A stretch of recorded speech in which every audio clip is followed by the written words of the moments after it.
যিনি মহাবিশ্বের স্রষ্টা ও প্রতিপালক তিনি নাকি আয়াত নাজিল করছেন কে কোথায় কারে লাগালো রে। এই লাগানোর আয়াত পড়লে প্রতি হরফে আপনারা 10টি করে নেকি পাবেন। এই চটি বই কোরআন আবার কিছু ইসলামিক রাষ্ট্রের সংবিধানও বটে।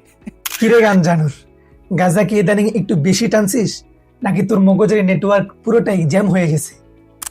পবিত্র কুরআনের সূরা ইউসুফ নিয়ে তোর যে চটি মার্কা গবেষণা দেখলাম তাতে তো মনে হচ্ছে তোর জন্মই হয়েছে কোনো নোংরা ডাস্টবিনে।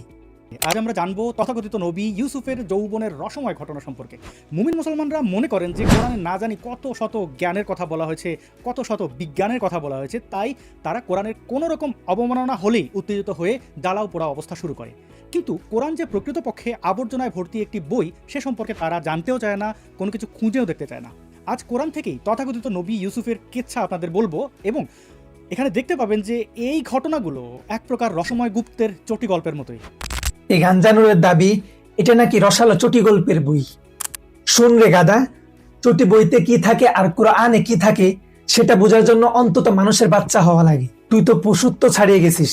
আপনারা নিশ্চয়ই কোরআনের 12 নম্বর অধ্যায় বা সূরা ইউসুফের নাম শুনেছেন। 111টি আয়াত বা ভার্স রয়েছে এই সূরাটিতে।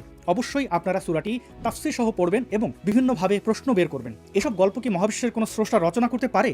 সূরা ইউসুফে ইউসুফ আলাইহিস সালাতু ওয়াসসালামের সেই ঘটনাকে আহসানুল কসস বা সেরা কাহিনী বলা হয়েছে, কারণ এতে একটা মানুষের জীবনের সব সংকটের সমাধান আছে। 25 নম্বর আয়াত থেকে চলুন আমরা আরেকটু জেনে নিই। তারা উভয়ে দৌড়ে দরজার দিকে গেল এবং মহিলাটি পেছন হতে তাকে টেনে রুখতে গিয়ে তার জামা ছিঁড়ে ফেলল। কি অবস্থা দেখেন, জুলেখা বিবি ইউসুফ নবীকে একলা পেয়ে খেয়ে ফেলতে চেয়েছে, পেছন দিক থেকে কাপড় টেনে ছিঁড়ে ফেলেছে। বাহ, কি হর্নি সিচুয়েশন। এগুলো আবার আমার পরম করুণাময় রোমান্টিক আল্লাহ গুরুত্ব সহকারে কোরআনে লিখে রেখেছে। তোর মতো লম্পটরা তো দেখবে কেবল জুলাইখা কাপড় টেনেছে, আরে গাদা চটি গল্পে তো নায়ক নায়িকা মিলে নোংরামি করে। আর এখানে ইউসুফ আলাইহিস সালাতু ওয়াসসালাম সব প্রলোভন পায়ে ঠেলে নিজেকে পবিত্র রেখেছেন। চরিত্র রক্ষা করা যে বীরত্বের কাজ সেটা তোর মতো সস্তা নাস্তিক বুঝবি না। তুই তো ফ্রিতে পেলে নিজের আত্মাও বিক্রি করে দিবি। সে চলুন এই সূরার 23 নম্বর আয়াত থেকে আমরা একটু পড়ে দেখি। সে যে লোকের স্ত্রী ছিল সে তার কাছে উপযাচিকা হয়ে যৌন মিলন কামনা করলো এবং দরজাগুলি বন্ধ করে দিয়ে বলল, এসো আমরা কাম প্রবৃত্তি চরিতার্থ করি। বুঝতে পারলেন তো, জুলেখা বিবি আরেক লোকের স্ত্রী থাকা অবস্থায় দরজা বন্ধ করে দিয়ে ইউসুফকে বলল, এসো লাগাই। এই গাঞ্জানুরের দাবি 23 নম্বর আয়াতে নাকি লাগানোর কথা আছে। নাউজুবিল্লাহ। তোর মগজে তো সারাদিন কুচিন্তা ঘুরে, তাই তো সবখানে শুধু লাগানোই দেখিস। 23 নম্বর আয়াতে মহান আল্লাহ দেখিয়েছেন জুলাইখা যখন দরজা বন্ধ করে ইউসুফ আলাইহিস সালাতু ওয়াসসালামকে পাপের আহ্বান জানিয়েছিল তখন তিনি বলেছিলেন মাআজ আল্লাহ, আল্লাহর পানাহ চাই। এই লাগানোর আয়াত পড়লে প্রতি হরফে আপনারা 10টি করে নেকি পাবেন।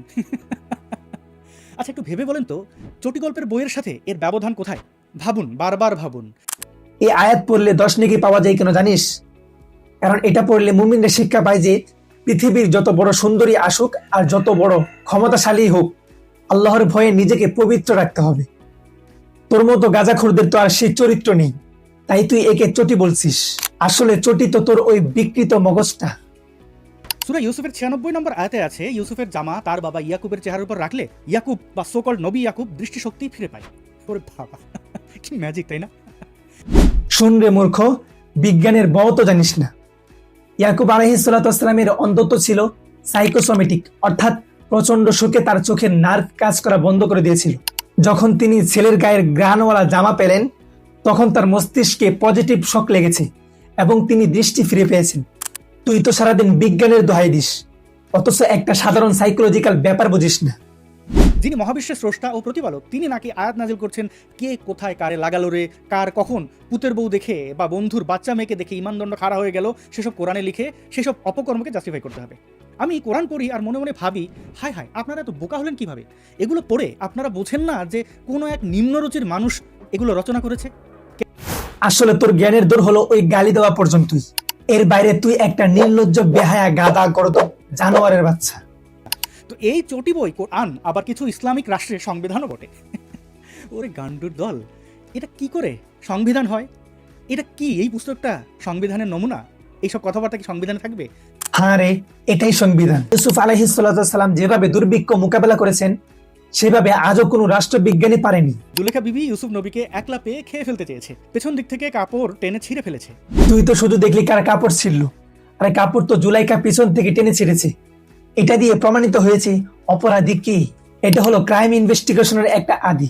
এবং শ্রেষ্ঠ উদাহরণ। জুলেখা বিবি ইউসুফ নবীকে একলা পেয়ে খেয়ে ফেলতে চেয়েছে, পেছন দিক থেকে কাপড় টেনে ছিঁড়ে ফেলেছে। কিন্তু তোর তো নজর শুধু ওই ছিঁড়া কাপড়ের দিকেই। তুই কি মানুষ নাকি কোনো জানোয়ার, এটা নিয়ে আমাদের ডাউট আছে। প্রিয় অডিয়েন্স, দেখলেন তো এই গাঞ্জানুরের দৌড়। ও পবিত্র কোরআনের আয়াতগুলোকে নিজের বিকৃত মগজ দিয়ে ব্যাখ্যা করে আপনাদের বিভ্রান্ত করতে চাই। ওর ভাষা শুনলেই বোঝা যায় ও কতটা নিচু রুচির।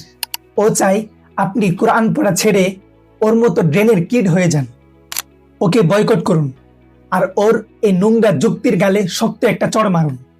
প্রিয় অডিয়েন্স, এ ছিল আজকের ভিডিও। দেখা হবে পরবর্তী কোনো ভিডিওতে। আল্লাহ হাফিজ।